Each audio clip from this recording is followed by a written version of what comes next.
챕터 1 대한투자상품에서의 섹션 1 대한투자상품의 개요 첫 번째 줄 볼게요. 투자상품을 분류하는 다양한 방법 중 투자 대상 자산군에 따라 전통 투자 대상 자산군과 대한투자 대상 자산군으로 분류할 수가 있다. 이렇게 두 가지로 구분한다고요. 그 다음 줄에 전통 투자는 투자자들에게 친숙한 자산인 주식, 채권, 환율 등 현금성 자산으로 기억하세요. 이것에 투자하는 것을 말하고 구체적 펀드 형태로는 주식형, 채권형, 혼합형, MMF가 있다. 그 아랫줄에 별표. 이에 반해 대한투자는 새롭게 등장한 투자 대상을 통칭한다. 신상품이라고요. 그죠? 그래서 대한투자에는 부동산, 원자재 등 일반 상품, 사회간접시설 등 인프라스트럭처, 선박 등등 또는 뒤에 있는 차익거래나 해지 전략 등이 포함되어진다. 그래서 그 밑에 보면 뭐 PEF니 그 인프라스트럭처 펀드니 뭐 일반 상품이니 이런 애들 계속적으로 나오고 있죠. 또 요 내용 정도만 해서 그냥 여기 간단하게 적었어요. 이거 구분하라고. 요 구분 기준 정도만 잡으면 돼요. 얘를 전통적으로 보고 나머지는 대한투자 상품이다. 이렇게 잘라두시면 될 것 같아요. 그러면서 오른쪽 넘어오시면 섹션 2의 대한투자 상품의 특징이라고 보이죠. 얘는 토씨 하나 안 빼고 여기 있는 건 다 잘 아셔야 돼요. 별표 쳐서 꼭 기억하세요. 대한투자 파트에서 항상 빠지지 않고 절대 뺄 수 없는 부분들이에요. 자, 보겠습니다. 대한투자 상품은 전통적인 투자 상품과 낮은 상관관계를 가지고 있다. 그죠? 낮은 상관관계라는 거 제가 구체적으로 뭐라고 그랬어요? 1만 아니면 된다 이거예요. 그런데 1보다도 더 낮을 수 있다는 거예요. 뭐 마이너스에 가까울 수도 있고 마이너스가 될 수도 있고. 그러니까 즉 상관관계, 분산 가능성이 커진다. 이 소리가 되겠죠. 그래서 전통 투자와 포트폴리오를 구성하면 뭐가 가능해진다? 효율적 포트폴리오가 가능해진다. 효율적 포트폴리오 마이너스 1일 때만 나오는 애 아니라고요. 아시겠죠? 그러나 최근에는 낮은 상관관계에서 벗어나 차츰 동조화 및 상관관계가 높아지는 새로운 형태도 나타난다 라고 나오는데 요 문구가 이제 어려운 말이에요. 요 말이. 자, 이제 조금만 더 제가 부연 설명을 붙일게요. 이 대한투자도 뒤에 있는 상품 하나하나의 특징을 아는 것도 되게 중요한데요. 대한투자가 어떤 건지를 명확히 잡아놔야지 상품의 특성들이 나왔을 때 혼란스럽지 않다. 이거예요. 우리 먼저 전통적 상품을 보면 주식이랑 채권이에요. 우리가 보통 이제 금리가 오르면 그렇죠? 주식의 수익률이 떨어지고 은행에다가 입금을 하니까 금리가 떨어지면 주식의 수익률이 오른다 이래요. 왜? 주식시장에 투자해서 주가가 오르니까.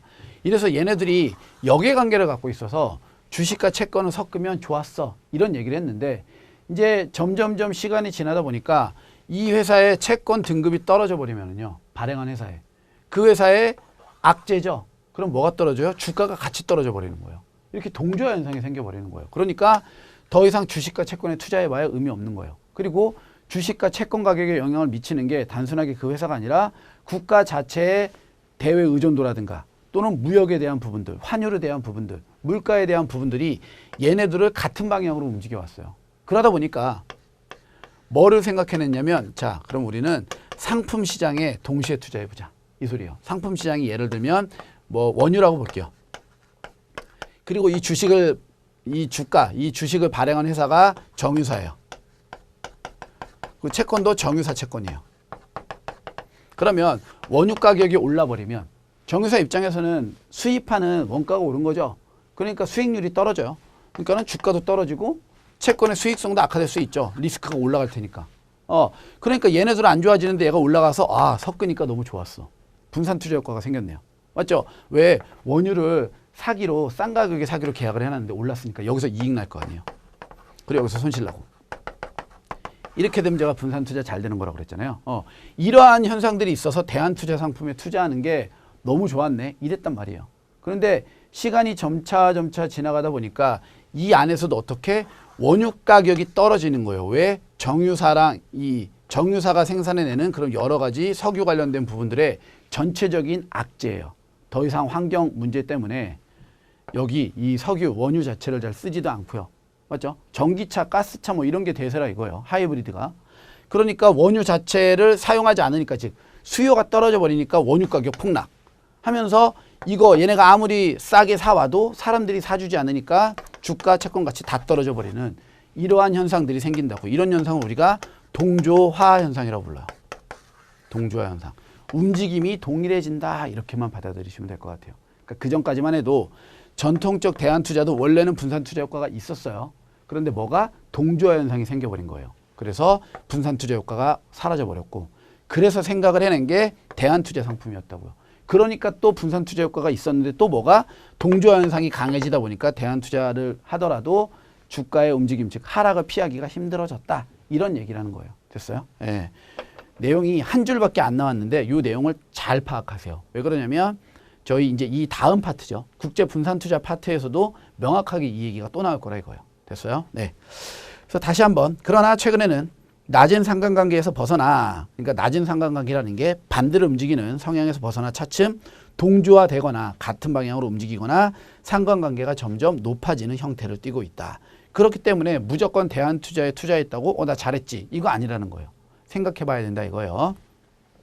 그래서 그 다음 단락 따라서 효율적인 포트폴리오를 구성할 수 있다는 것은 기존의 전통 투자만으로 구성된 포트폴리오에 대안투자를 포함하면 위험은 작아지고 기대 수익은 높아진다는 기존의 개념에서 벗어나 위험이 작아지고 기대 수익이 높아진다. 어떤 의미라고 그랬어요? 효율적 포트폴리오라는 소리죠.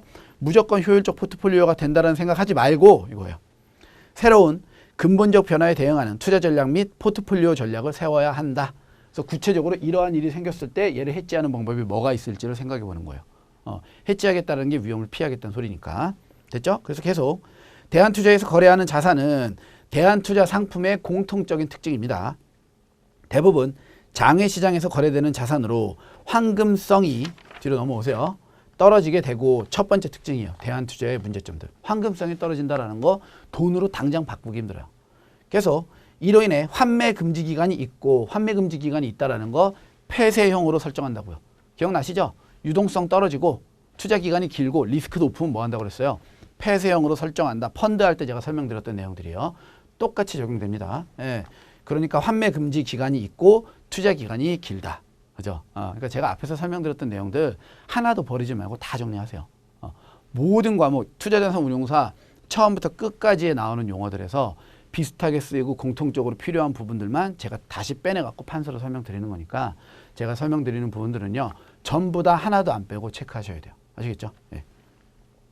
계속해서 그 다다음 줄 내려와서 중간에 위험관리가 중요한 이슈가 된다. 얘네들 상당히 위험한 애들이에요. 그러니까 대안투자 상품의 특징 중에 하나는 위험관리가 매우 중요하다 이거예요. 위험관리가.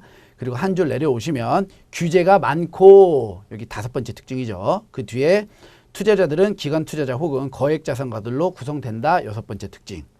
그리고 또 한 줄 내려와서 중간에 과거 성과 자료의 이용이 제한적이다. 일곱 번째 특징이고요. 그 뒤에 전통 투자에 비해 운용자의 스킬이 중요시되고 여덟 번째 특징.